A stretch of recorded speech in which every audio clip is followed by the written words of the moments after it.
Kurikulum Merdeka sebagai bagian dari reformasi pendidikan di Indonesia memegang peranan penting yang sangat krusial dalam hal mengembangkan pendidikan yang efektif dan juga relevan.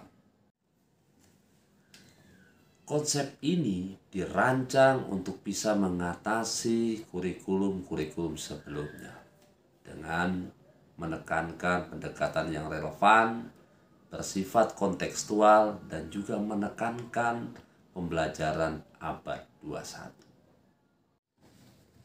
Melalui pendekatan ini, kurikulum Merdeka memberikan pengalaman belajar yang sangat mendalam, tentunya bermakna bagi siswa. Saya Eko Cahyono, guru produktif Teknik Komputer dan Jaringan SMK Negeri 5 Gorontalo, akan berbagi praktik baik.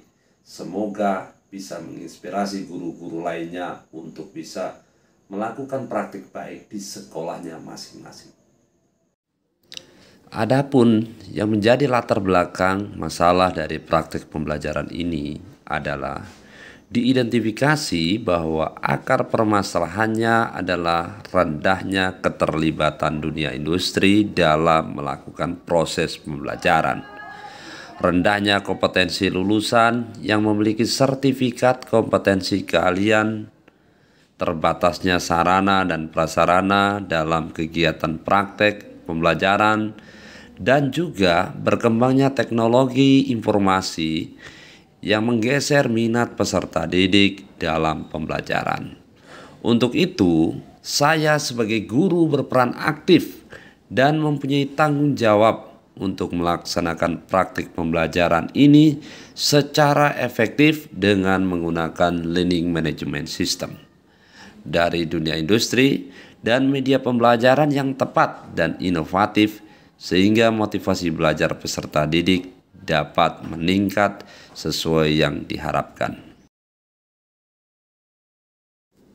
Setelah saya melakukan identifikasi masalah dengan melakukan refleksi diri, wawancara dengan teman sejawat, kepala sekolah, dan juga pengawas, maka diperoleh beberapa tantangan, yaitu kurang inovatifnya model dan juga media pembelajaran yang digunakan guru dalam mengajar, belum efektifnya penggunaan perangkat IT yang tersedia di sekolah, kurangnya pemanfaatan learning management system dari dunia industri dalam proses pembelajaran, serta minat peserta didik dalam belajar yang rendah.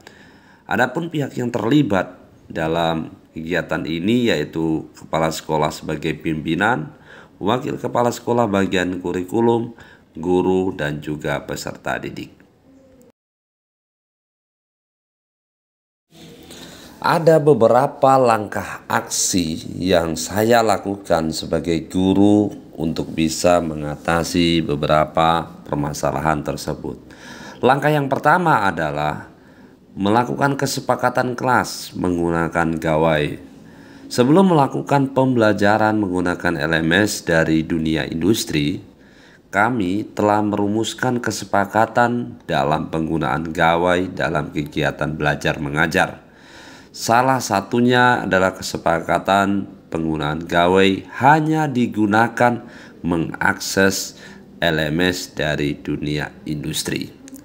Langkah yang kedua yaitu menjelaskan panduan pembelajaran menggunakan LMS dunia industri. Menjelaskan cara melakukan pendaftaran untuk mendapatkan akun LMS dunia industri.